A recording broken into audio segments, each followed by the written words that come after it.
dan Johan bagi acara akhir 100 meter perempuan tahun 4 di sana oleh Rumah Zamrud. Tahniah diucapkan kepada para pemenang.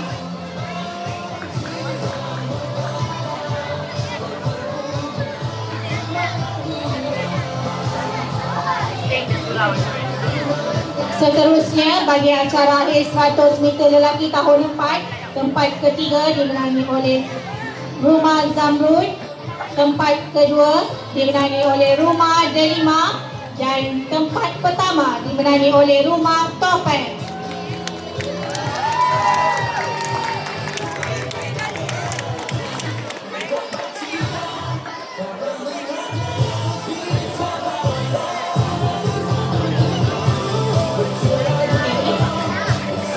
Seterusnya bagi acara akhir perempuan tahun 5, tempat ketiga dimenangi oleh Rumah Nilam, tempat kedua dimenangi oleh Rumah Nilam juga, dan Johan bagi acara akhir 100 meter perempuan tahun 5 dimenangi oleh Rumah Topeng.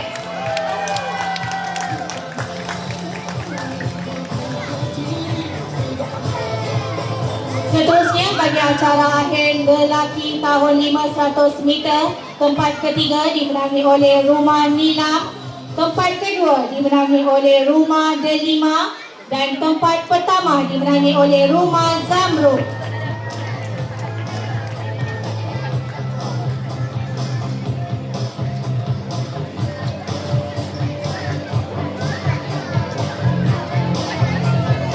Tahniah diucapkan kepada para pemenang.